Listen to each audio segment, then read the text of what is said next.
day, everybody. Tim Roberto here from Beachway Therapy Center, and thank you for joining us today, and thank you for your support, and thank you, Beachway, for all you do for our community, and welcome to another episode of a community-based podcast and program. The community is only as good as the members of the community. I'm grateful to Beachway. I'm grateful to our guest today, also my friend, that contributes so much to the community, and it's amazing what I see in the community, and I'm just very fortunate to be here. And I know I kind of introduce the same way every time because I think certain messages shouldn't waver, or they shouldn't take on a different course in this kind of setting anyway. So honored to be here. Thank you, Beachway. Thank you, Paritosh, for being here. And I think it's going to be a phenomenal podcast full of information, recovery, maybe some do's or don'ts, maybe some left turns that, that take us way out, or maybe a right turn that takes us way out. We've known each other for quite a long time. And he's a very good man. He does a lot of great work at Beachway. And as a facilitator myself at Beachway, like Paritosh, I always hear some great things about him. And prior to the podcast going live, we were talking about how good it is to hear, from clients feedback about their therapist, because you're going to hear it one way or the other, whether they're not good and I always hear good things about Paritosh. So with that being said, I'd like to introduce Paritosh, our group facilitator, spiritual guru, guidance counselor, all kinds of stuff. Take it away, Paritosh. Introduce yourself. Who are you? What do you do? What happened? Well, first of all, thank you, Tim, for inviting me. And it's an absolute pleasure and an honor to be a part of this. And this is something which I am involved with 24/7, whether I'm in the group rooms sharing with the participants, or I'm out and about in the world where I'm teaching yoga or meditation or Buddhism or non-duality or a spiritual life. It is something that I absolutely love. So, the question that you asked me is like, tell us who you are. Well, it's easier for me to tell you who I am not. I love that. And what I am not today, and that I have learned, is I'm not my mind and I'm not my body. And if I can live like that, and I can be the observer of the sensations and emotions that come up in my body, and I can look at my thoughts and be conscious of them, then I change what I like to call a compulsive reaction to life, and I can replace it with a conscious response. And that, I feel, makes all the difference, because life is life. It will happen. And my reaction, or more correctly, my response of it, determines my journey through it. So, and the sooner I understand that, and the sooner I take responsibility for that, my life and those of people around me becomes easier, happier. That's exactly what I share. I mean, I don't like to use very many big sounding words or words from the world of therapy, because we all tend to use these kind of words. I like to keep it very, very simple. So the power for you is in the simplicity, not the complexity. Is that what I'm hearing? Absolutely. That's a nice way to put it. And the power is in the simplicity. Unfortunate thing is, we are complex people. And we like to think that my problems are very complex. Now, if I give you a simple solution, chances are you're going to say, nah, you don't understand it. My life is more complex than that, and therefore you need to give me a complex solution, and only then I am going to be happy. And in the process, what do? I keep myself engaged in chasing those various arms, those various parts of that complex situation. And I try to keep on going. I'm going to handle this, and then I'm going to handle this, and then I'm going to handle this. And all the time I'm focused outward on that, right? One quick way of the difference between how we approach it from the point of view of therapy and how we approach it from the point of view of spirituality. And this is something I share with all the participants. It's like, imagine there is a tree and it has various branches.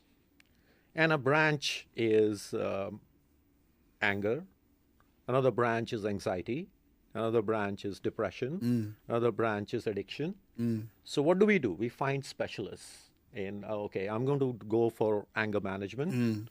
I'm going to go get some anxiety pills, right? I'm going to work with my depression, and I'm going to find a cure for my addiction and my relationship, etc., right? So we keep on cutting down the trees. This is what is called top-down therapy, logotherapy, right? Yeah. But here is the thing. When I have a plant in my garden and it is not giving me the right fruits, the right flowers, I don't work on the branches. I go treat the roots. And it is just the same with us. Like, what we are searching for actually in the branches lies in the roots. Now, if I can work on the roots and correct that, chances are the problems of anxiety, depression, addiction, everything, it falls off automatically. And that's the approach I like to take in recovery too. It's like, if I figure out who I am, or more precisely, who I am not, and I learn that, and I take away the ignorance of that, right? These problems, they fade away automatically. So that's, in general, is the approach I take. On the way, now it sounds very simple, but on the way we encounter the roadblocks. Oh yeah, but what about this? And then what about that? And what about that? But if you look deeper into those roadblocks, you will realize that they all stem from the same place of misidentifying with my mind and my body, and giving into my thoughts, giving into my feelings, which I give the label of emotions, without realizing that they are not built in. I built them. And reacting to life through the conditioning that I have. And when I keep doing that, that's what we call addiction. Or even a behavior issue. Right? So the external appearance isn't the internal reality.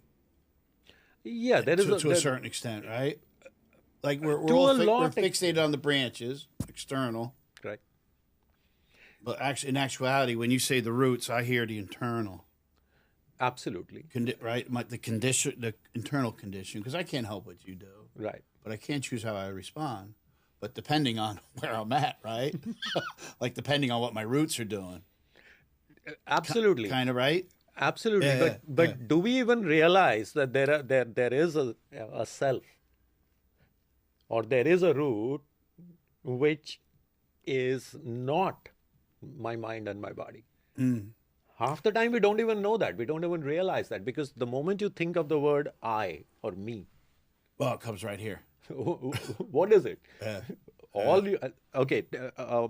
Take a moment now, right? And try to describe who you are, I am, and fill in the blanks, without using anything from your past. Can you do it? Nobody can, because the moment you use language, isn't language part of your past?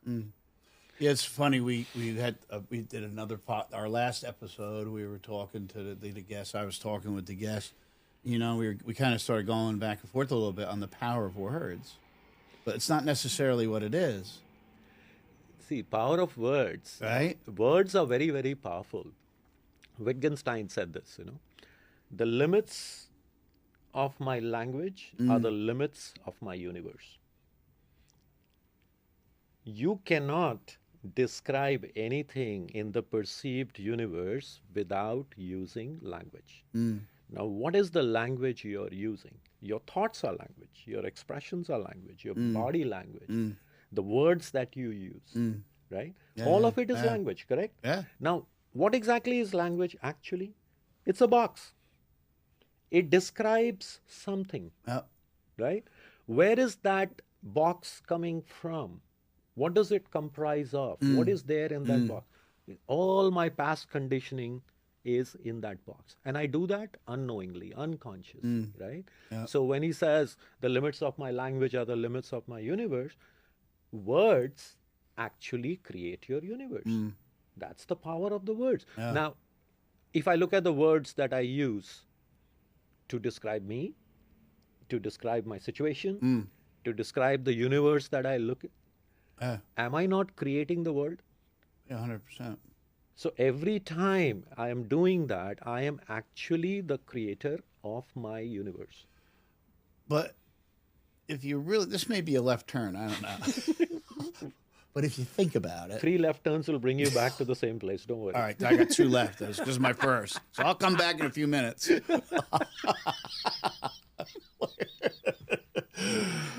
Right. I get it, right? We have to have a language. We have to create a language. We have to be able to communicate, understand. I get all that. But to me, a language doesn't necessarily mean that's what it is. So, for example, we call pizza. I don't know, some guy named Paritosh 2,000 years ago. Pizza. What about if Paritosh said a few thousand years ago, whatever, said another word to describe that, I would be going into a shop right around the corner from here and say, give me a slice of that. So what I'm trying to say, I mean, I get it. Language, yes, and it does expand my universe. It allows me to, yeah, I get all. Not just expands, creates. Yes. But does it necessarily mean that's what it is? No, absolutely not. And that's what I was talking about yesterday. We give words so much power, but not ourselves. Take a step back. To give power to myself, I need to understand who I am. Society today, or our world today, is focused towards the identity of I that I create, right? If you take Maslow's hierarchy, right at the top of the triangle is what is called self-actualization. Now, when I say I, am I not looking at my actualized self? Who am I? Oh, yeah. Now, this actualization actually comprises of the dreams, the goals, the desires, the ambitions that I have created, knowingly or unknowingly, based on what I have seen. If you desire a beautiful car in the world, it only comes from what you know. You can't desire a Bugatti Veyron if you're not aware of a Bugatti Veyron. Which I'm not. Correct? It's as simple as that. So what I choose, whatever is my idea of being self-actualized, only comes from my lived life, from my experiences, So right? From the world that I live in. So even when I get there, tell me, if I am self-actualized, am I still happy? I got everything that I wanted. But am I happy now? Because I desired this, I got this. Now, the question is, am I happy? Now, the society taught me, get a job, get a family, get a degree, get cars and money and all the things, right? And I compared internally, unconsciously, I compared my own reality, my internal reality with someone else's external reality. I said, oh, I'd be happy if I got that car and that job and that money and that life, right? And I got there. But I'm not happy. So what do I do now? I'm actualized. What do I do now? I try to be more actualized. It's like, oh, no, I'm going to climb that peak and then I'm going to be happy. So I go there. I keep doing that through the life, right? And most of the time we say this, right? You climb the ladder of success and you reach on top and you realize that it was leaning against the wrong wall. Recovery through spirituality is actually understanding that actualization doesn't give you the feeling of contentment or fulfillment. The flip of that is to realize that you are already complete by yourself, but it's the words which are making my ego, the conditioning that's creating a veil, a separation, which tells me or gives me a perception of separation. So it's not that I am separated from that reality. It is simply that I have a perception that I am separated. Ego is not authentic. There's no authenticity in ego. Because it's kind of like, I look at ego as like it's all born in thought. You know what I mean? And thoughts don't necessarily mean that's what it is. So that's a very Western perspective, Western philosophy perspective, right? Yeah. Ego is not necessarily... you're right when you say it's born in thought, but what I mean to say is that ego is not necessarily something negative. In the functioning, the way the mind functions, right? In Sanskrit, we say there are 4 parts to the functioning of the mind. It's called manas, buddhi, ahankara, chitta, which means your storage facility, manas. Buddhi is the intellect. Love it. Ahamkara is the ego. And then there is chitta, which is the consciousness. So in its working, the mind has 4 parts to it. Ego is one part of it. But there is also the intellect. Where am I placing my intellect? What is there in my storage? And what am I paying attention to? What am I paying attention to? When I learn to pay attention to the right things in life, right, I can bring the others in line. The ego functions for me. How do I know it's right? Your life. It's your life. It's your lived experience. Okay, it's not about what is there in the book. It's not about who taught you something, right? I gotcha. Be open. See, in our recovery community, what do we say? Our first requirement is authentic, being authentic, or rigorous honesty. Rigorous honesty, yeah. Right? If I am being rigorously honest, right, then am I not open when I say, okay, I don't know, show me. Correct? That's where my journey begins always. If I know... But why is that so hard for people to say? So like we were talking about 5 minutes ago about simplicity. It's so simple to say, I don't know. But for some of us, or a lot of us, or many of us, we always have to think of this thing up, like what I think you want to hear. So instead of going, I don't know, see, I come up with 5 minutes later, I'm still talking, like... I'm still going at it, you know what I mean? Yeah. So there are many reasons. You can go the way of psychology, you can go the way of philosophy, and you can go the way of Buddhism, you can go the way of Vedanta as to why that happens. I'll put it in simple language. The difference between us and other living organisms, human beings and other living, we are problemed. We are born with what is called an intrinsic curiosity. Now that's a superpower, and that's our downfall too, right? When a lion is chasing a gazelle, and the gazelle survives, the gazelle will breathe it off and goes back with life. Move on. Right? Yeah. I will sit in the cave, hide from the lion, and even when the lion is gone, for 20 days I won't come out of the cave because in my thought I am running that thing that maybe the lion is there, maybe he's not there, maybe he's gone, maybe he comes back. What am I doing to make myself safe? So our superpower that we had, our imagination, our curiosity, actually, when misused, is actually killing us, literally. Right? Now, what do I do to counter that? See, there is something in me which wants to expand. It doesn't like limitation. And what do? I take a box of whatever label you want to put on that box, right? And I jump into that. So what am I doing? I want a huge office, right? So I own that office. Now I want a bigger office. What is it? It's a bigger box. So I jump into that. But there is something in me which doesn't like to be held back. Right? So even that box becomes small. Today you get the entire planet. You will say, I want the moon. That's what we are doing, right? Yeah, it's like Then you get the moon. Never enough. It's never enough, right? It's never enough. So who are we by nature? We are actually unlimited. And when you take something unlimited and you try to put it in a box, what's going to happen? It's going to spill out. It's going to create ruckus all over the place. And that is what our problem is. Because we are trying to fix the wrong thing. Do you think we're so focused on stuff and we're missing the mark that people like you and I and everybody listening, anybody that might be struggling, happen to catch this? You know, I hope there is just that one person. I know you're a one person too. I just want to get that one person to hear this. Do you think that's like that's our problem? Like why? Look at it this way. I don't like to call them problems. I like to call them challenges. But look at it this way.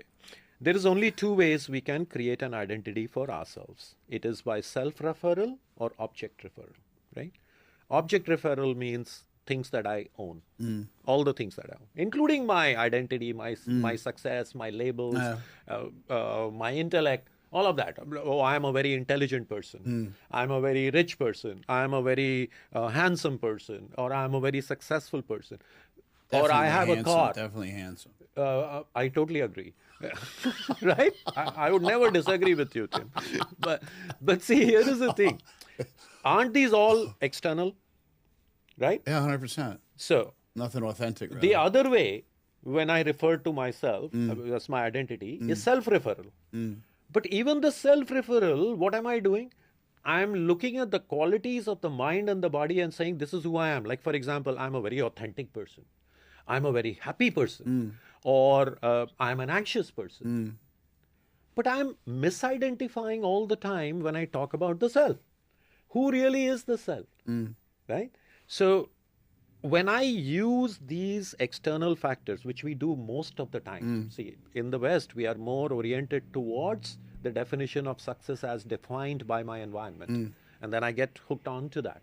So when I'm doing that, I'm totally not in touch with my authentic self. I have this, what is called the basic ignorance of who I am.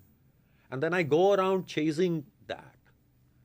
So even when you say self-referral, we are using the wrong self, the self with a small s instead of a capital S.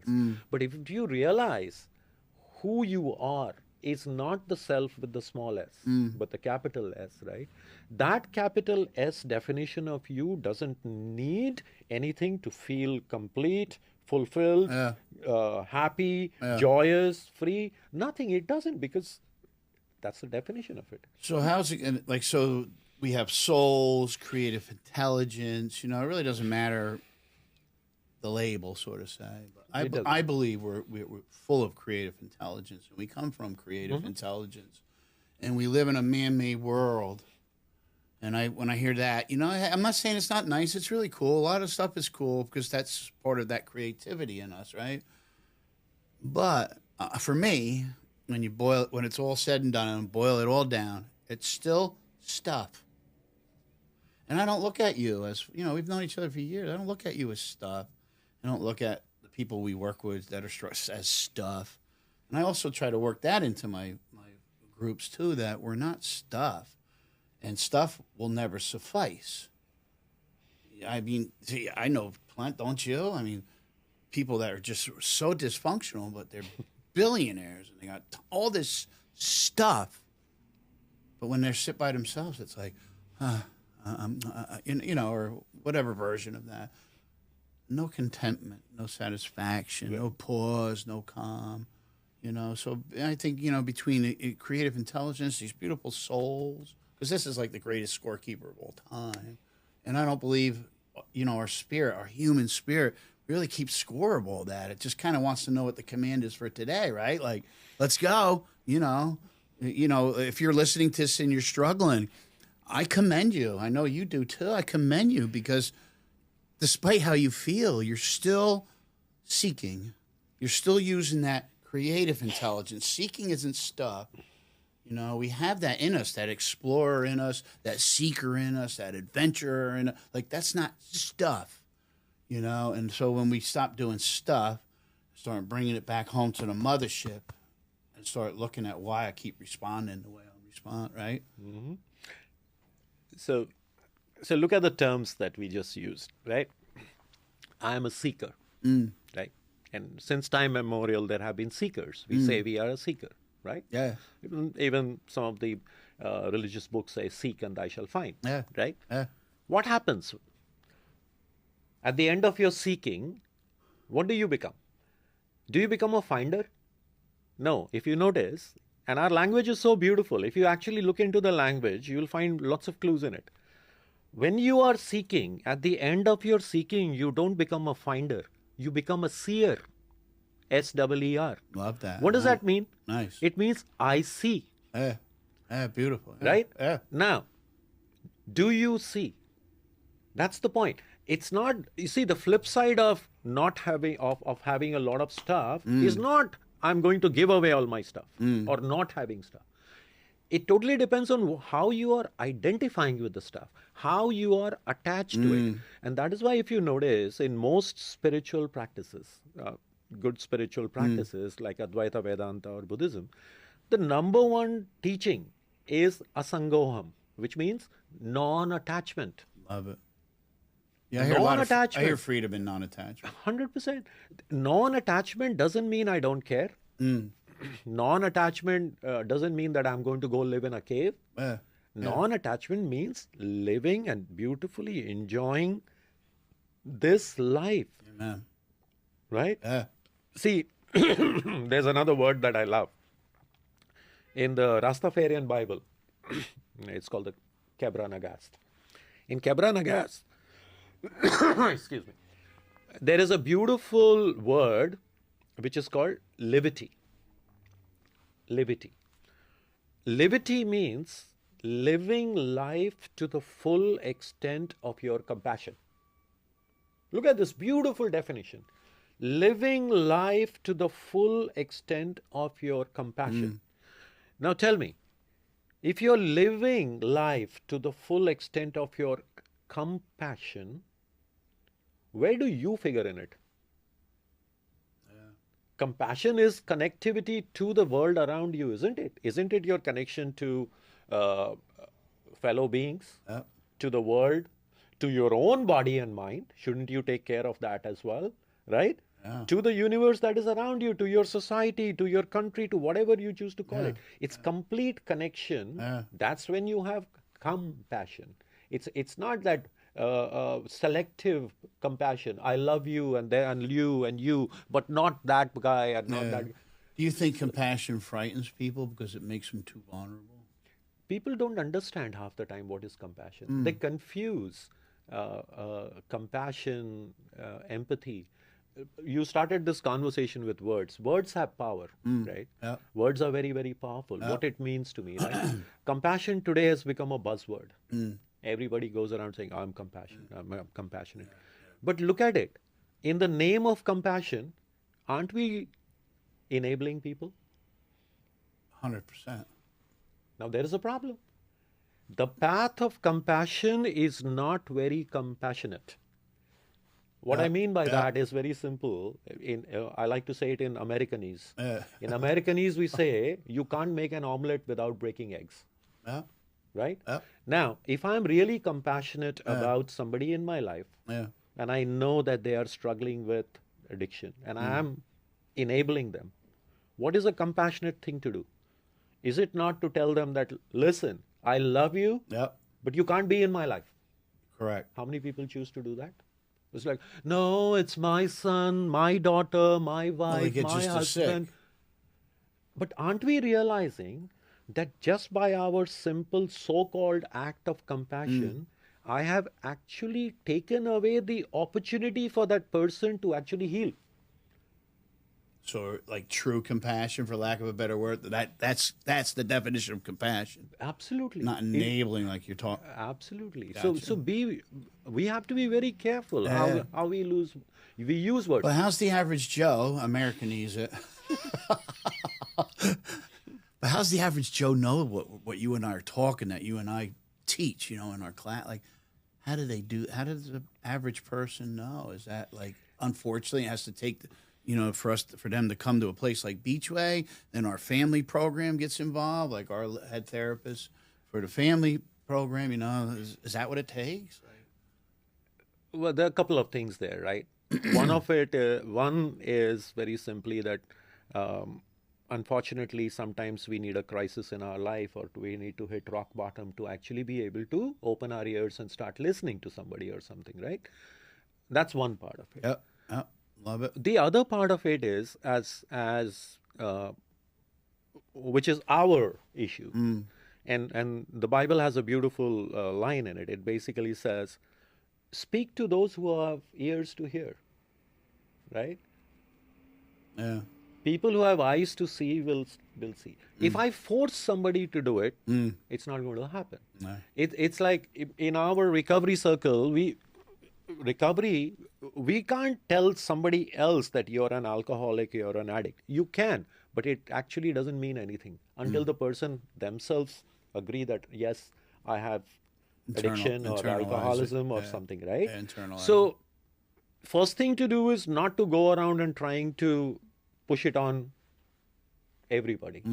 If there's this quotation, where ignorance is bliss, it is folly to be wise.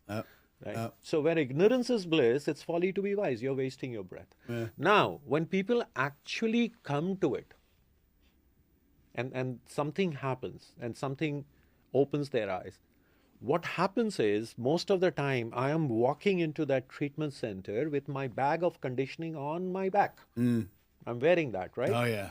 And I'm bringing that into the groups. And I'm bringing my attitude, and I've done this. I've sat in those chairs and I've judged everybody. Idiot, you deserve it. No wonder I can't tolerate you, right? And you know what? When recovery happens when you start hearing your own story through someone else's lips. Identification. The moment you do that, you know that you are on the right path. But if I'm going to bring my intellect into recovery and say, I know, chances are you'll take longer. Everybody recovers. The only trick is to do it while you're still alive. I love the magic, in recovery. I love the magic in treatment. I believe wholeheartedly in treatment. Treatment works. There's no doubt about it. What I like, though, I find the magic, this intriguing intellect. For me, I always just keep it simple, too. Like, it's beyond knowledge. It's so fascinating, like the space you and I are in, because we're people that normally wouldn't meet. I would probably keep you waiting for 3 months outside my office. Yeah. I've done that, so it's okay. But when we're in our group sessions and teaching other, like, it's just unbelievable, because I just keep it simple.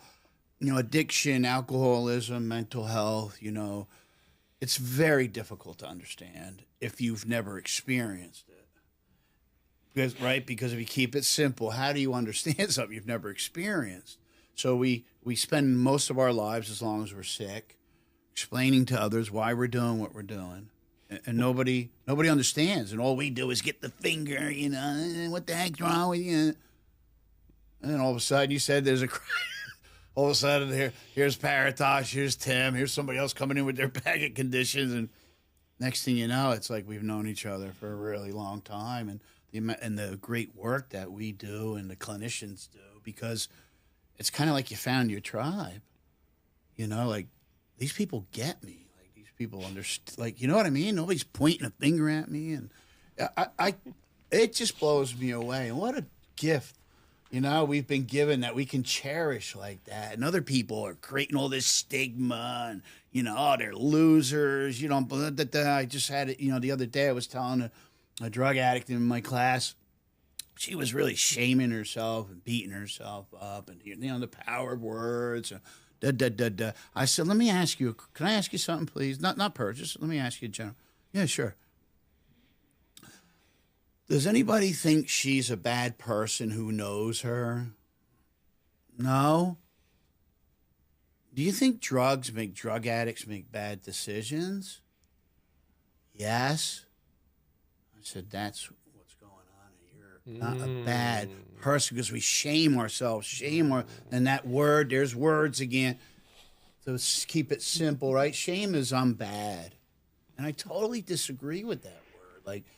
And I try to do it, right? Try to build them up to where they can actually see their worth and experience their worth, because everybody's got insight. Everybody's got something to put on the table. It's not like addiction, alcohol. That's not a moral issue.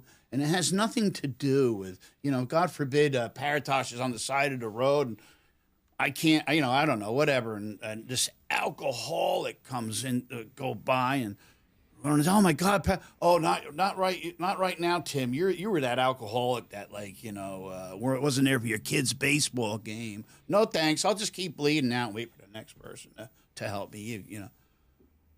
It's amazing. You were getting back to those little boxes we put ourselves in. Mm-hmm. We sit in these little boxes, and we're all based on other people's opinions.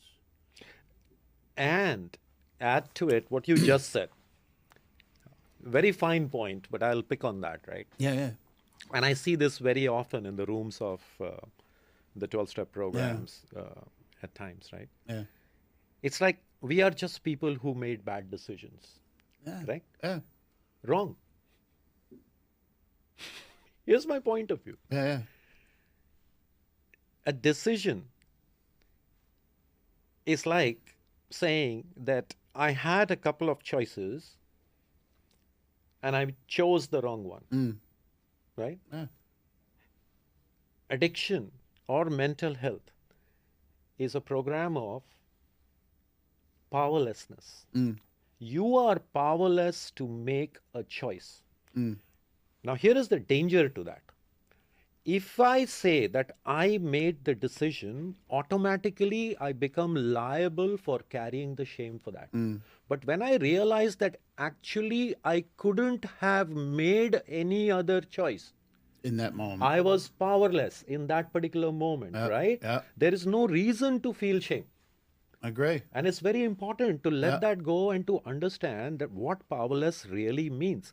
Powerless actually means, when somebody says to me, when you were addicted or alcoholic, or you could have simply made a different choice. And my answer to that is, what makes you think that I saw two choices? That's called conditioning. My conditioning only shows me one way. That is called powerlessness. That is true powerlessness. So I am powerless to begin with. And now if I realize that, can I let the shame of what I so-called did, let that go? Because if I don't, guess what happens? I carry that shame with me in my recovery process. And if you will notice at the fourth step, most of the people writing down fourth step, what are they struggling with? All the shame, because they're bringing up all the past things and they're saying, oh my God, I don't want to write anymore. I don't want to revisit that place. The thing is, the big book or some books, they call it character defects, right? I don't call them character defects. I call them our defense mechanisms, which we actually learned unconsciously. Now I have a different relationship to that. If I call it a defense mechanism that I learned, why did I cry when I didn't get something when I was 3 years old? Because I was taught if I cried, people paid attention to me and they normally gave me whatever I wanted so that I would stop crying, right? So what do? As a 50-year-old, I'm still doing that. I'm crying. Give me one, blah, blah, blah. Learn behavior. Learn behavior. So do you call that a character defect? If you call it a defect, in today's world, there is a negative connotation to that. And there's nothing wrong with that. Again, it's the same thing, power of words, right? But if I call it slightly something softer, like this is my defense mechanism that I picked up, right?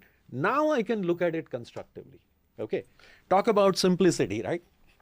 If you take page 25 of the big book, there is a solution. In that one page, I can explain the entire program Yep. to anybody. Yep. That's it. Yep. One page. Yep. See how it begins. It basically tells you what? When you see that it has worked in somebody else, then you pick up the spiritual tools. Correct? That means Yep. somebody who has gone through it Yep. has to work with you on that. Yep. Yep. Step one, right? Yep. 2, what does it say? I have to undergo a process of letting go of the programming. Coming to believe. I'm not even going there. Not Forget going- about okay, coming to okay. believe. All right. Right? Can I confess totally what all is going on with my life, right? Leveling of pride, we call it, right? Just stick to leveling of pride. Let's Okay. not bring even the higher power into this yet. Okay. Can I level my pride and write down what my character defenses were? Okay. Third, it says, there's a beautiful line in that. It says, when we share that with somebody, I think page 75 says that. We may have had spiritual beliefs, but now we begin to have a spiritual experience. Which means what? It doesn't matter if I was religious, Yeah. atheist, Yeah. agnostic, Yeah. or pagan, or whatever term you want to call it. Yeah. At the level of belief, nothing works. When my belief starts turning into an experience, that's when the work starts. Well, because there's a change. That's spiritual So experience change. is personal. You see, Yeah. a belief is common. It's like you tell me something, Yeah. somebody else tells me something. I can believe it or not believe it, Yeah. or I can follow it, whatever, wherever the belief came Yeah. from. Yeah. But when it becomes mine, then it's personal. That's when the real change happens, Yeah. right? Yeah. Now, jump back to page 25. Yeah. What does it say? It says, our Creator has entered our heart and lives, which is indeed miraculous. Same sentence. I read it just a little bit differently. Our Creator has entered our heart and lives, which is indeed miraculous. The same spelling. Who's living through me now? I can say I have God in my heart, religion in my heart, spirituality in my heart, whatever I choose, right? No value unless it is expressed outside. Correct. Now, if I say that our Creator or higher consciousness or a higher power or the creative intelligence is living through me, right? Yeah. Now, do I take ownership of whatever is being done? No, I am the medium through which that creative intelligence, to use your word, or the power of the universe is achieving things through me. So I have detached myself from doership.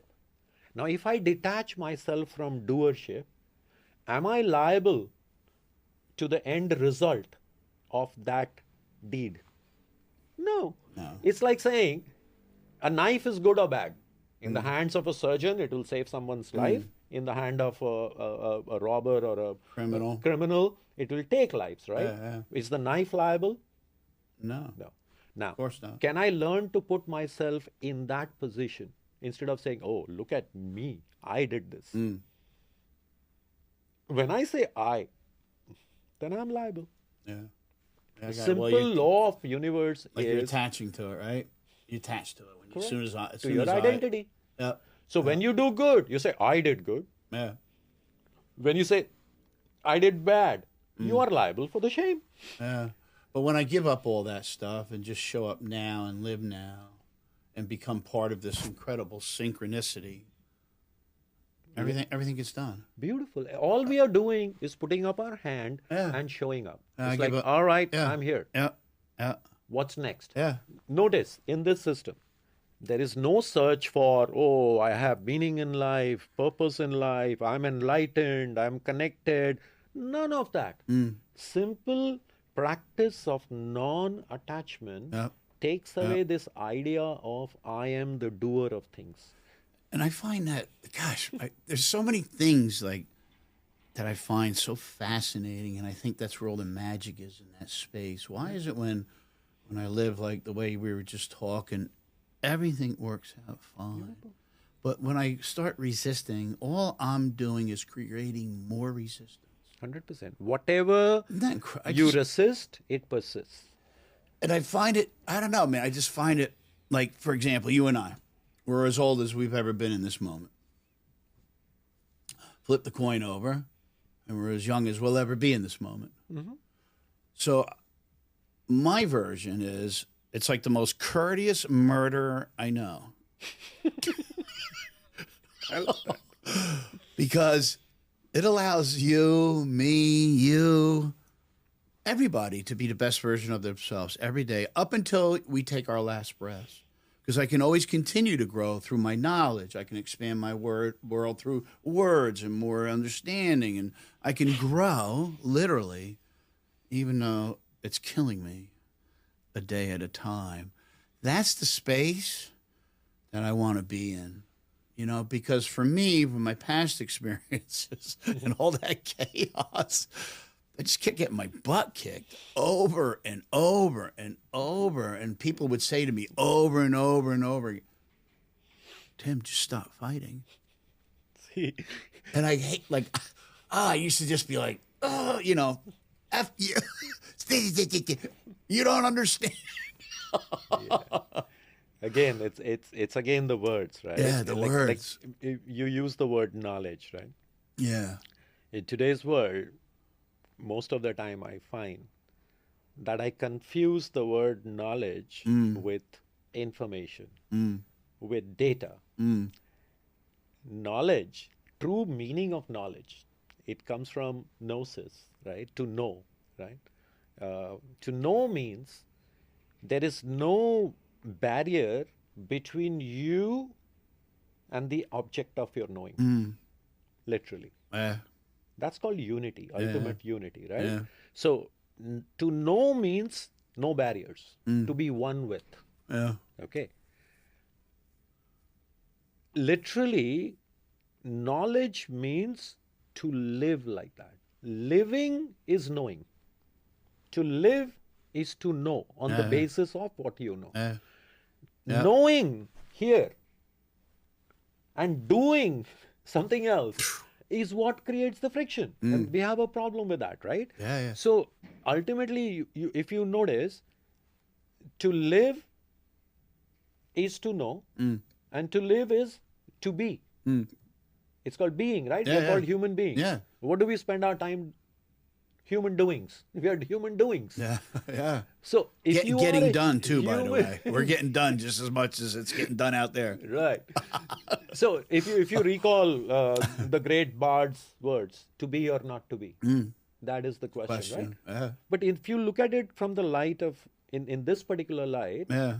those words actually have a whole different meaning. That is literally the question. It's like, are you being Yeah. or Or you not? being done? Or not? Are you being done? And sometimes you're well done, right? And you That's for sure. Murder the steak. Oh my gosh, 100% burn it all day. Oh yeah. Oh Lord. Hey, so I'm curious, man. What do you love about Beachway? What do I love about Beachway? Yeah. So I worked in many different places, Yeah. right? Yeah. What I love about Beachway is the focus on what we are doing. The focus is on the right place. It is actually meant for healing and recovery. It's not simply that we are trying to manage stuff and to get somebody to level of something and then we let them go. So, and I see that and well, it's always a two-way street, If people find what they find depending on their mindset. But the atmosphere at Beachway, and it is, whether it is the management, the therapists, the facilitators, they are all directed and aligned towards the same goal. You see, the opposite of addiction or mental health is not drinking or it's connection. And we are creating that connection, whether it is in our aftercare program or these kind of talks that we are having, reaching out to the community. Management has had me do meditations and connect with the people.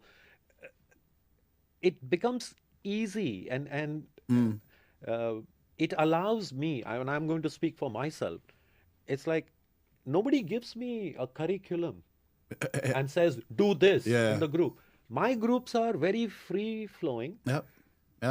And the groups become whatever the clients want it to become. It gives me the freedom to work with everybody on a real-time, one-on-one basis. Love right? that. Nobody is stopping that, and everybody has a different experience. Everybody has a different background. All of that is true. So it's not like somebody is forcing you that this is our agenda. We are not running with an agenda. We are running with a focus. In Buddhism, I like to call it climbing with a view to the top. And that sometimes we get uber focused and we are going like this. It's like, you can't do this or you can't do that. But when you climb with a view to the top, you can go like this and you can enjoy the journey and you can smell the flowers and you can enjoy that beautiful stream that is running. And Beachway makes it possible. So the whole atmosphere is like that. That's what I see.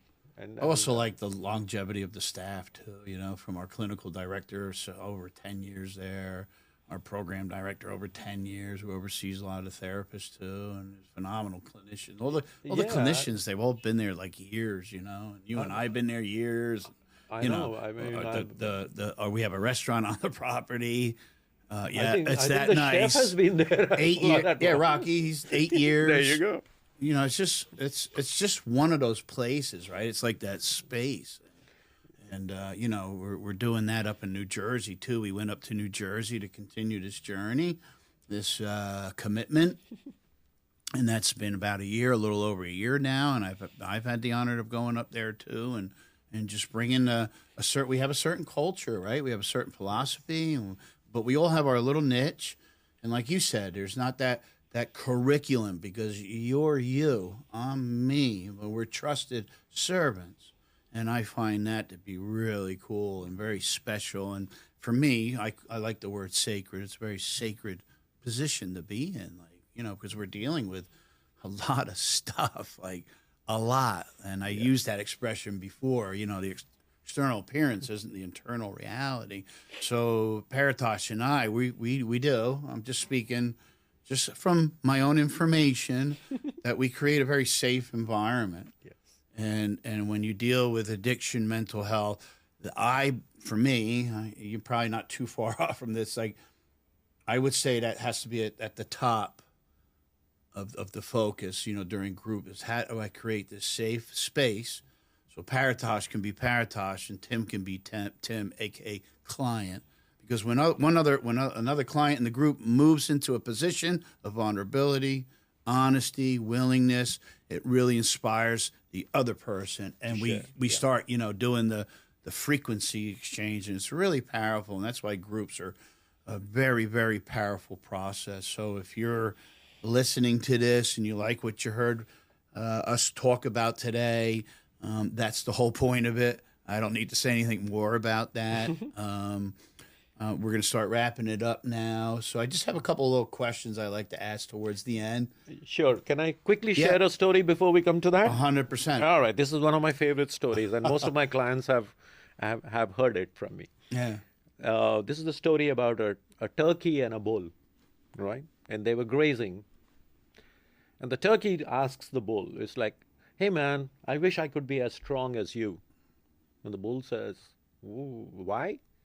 The turkey says, I want to fly. I want to fly to the top of that tree so I can see the whole world. But my wings are weak and I can only go so far. So the bull says, here's what you can do. You can eat my droppings. I'm very strong and there's a lot of nutrients and minerals in my droppings. So nibble on them and you will become strong. And the turkey says, all right, cool. So it goes and nibbles on the bull's droppings, and within a week, it's strong enough to fly to the lower branch. Within a couple of weeks, it's flying to the middle of the tree. And within a month, it's sitting right on top of the tree. The turkey is very pleased with itself. It Letting says, out a "Oh couple my of God." gobbles, I hope. Right? So it is right on top, and it's feeling pleased with itself. But the farmer was sitting on the patio in his rocking chair with his shotgun by his side, and he sees a big fat turkey on top of the tree. He picks up the shotgun, blows away the turkey, dinner. So that was the end of the turkey. That's the end of the story. What is the moral of the story? I'll tell you. Yeah, yeah. The first moral of the story is, look at the comparison. Turkey wants to be as strong as the bull. Isn't that what we always do? Look at somebody else and say, I wish I was like that. Second, the bull gives advice when he is not in a position to. And the turkey listens to that advice without realizing whether it's harmful in the long run or not. It does take the advice for some time, and it works, and it thinks, oh yeah, this is what it is. Yeah. Isn't that what we are doing with our lives? 100%. And the last and final moral of the story is, bullshit will get you to the top. It won't keep you there. Oh, I love that. That's It the won't best. keep you there. Yeah, Right? yeah. So sometimes our perceived success fools us into thinking that we have arrived. And that can be our downfall, right? What is more dangerous than knowledge is the illusion of knowledge. And data and information posture as knowledge. And that's the illusion of knowledge. So when I let go of that, when I understand that, right, then chances are that I am on the path of recovery. I'm open, I'm willing to listen. So is knowledge working you, or are you working knowledge? Again, depends on what you're calling What you do? knowledge, right? Yeah. Absolutely, absolutely. So I hope we brought you a phenomenal. Your questions, go ahead. Yeah, I got episode. And if you are struggling and you happen to come across this, 50% of the battle is just maybe reaching out to somebody.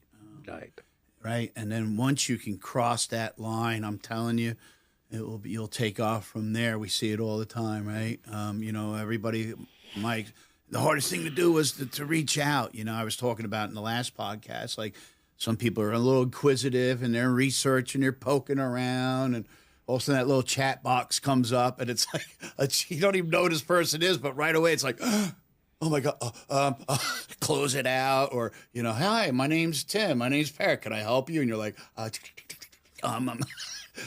no, I got this. Not for now. Just if you're that far, what's the worst that can happen? Keep going. Just say, hey, I was poking around.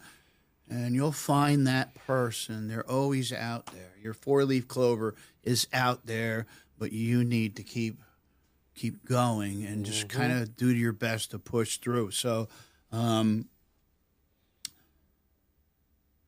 what would you tell yourself where in your position that you're in today and the growth that you've experienced and just, where you're at?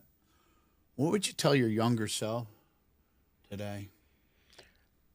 Absolutely nothing. Absolutely nothing. And I'll tell you why. Living a life of regret, looking back, is a hindrance to progress. Where I am today or where anybody is today is your journey. The point is, at this point, are you going to take agency?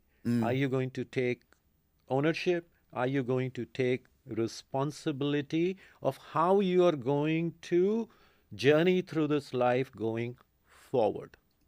Perfect. It's not about the past at all. It's not that, I can go back or travel in time and say something to myself which is going to change my life. No. I'm living in a dream if I think that I am going to be able to do that, or I even should do that. My journey is the beautiful part of my life. I used to get annoyed with people when they'd be like, it's going exactly the way it's supposed to be. You know, I seen like that 2-foot long finger, and but in my No, journey, I don't say that it is going the way it is supposed to be. Of course, there are things in my past which are not very healthy or good. Yeah. But I do realize that. But would I go back and change it? Absolutely not. I agree. And but I used to get annoyed with those people. Right. But now, it it is going exactly the way it's supposed to be. Otherwise, it'd be different. You are responsible for it. Right. The way I like to put it is this. Responsibility transforms personality. 3 simple words. Responsibility can be broken up into 2 parts. Respond ability. Transforms can be broken up into 2 parts. Transcends form. And personality can be broken up into 2 parts. Personal reality. So when I study it like that, those 3 words are a direction, they are a summary, they are a goal. Everything fits in those 3 words alone. Responsibility transforms personality. Favorite childhood memory? What makes you think I've grown up? Great question. I'm still a child in the universe. I may be about 8,000 years old. And my plan is to die young as late as possible. All right. I'm cool with that. I can relate to that. I'll take now, some of that. And right now, my favorite memory is this one. What's your favorite food? My favorite food? That varies. I must say, for my body and mind, it's something that my mom taught me to make, and she used to make it beautifully.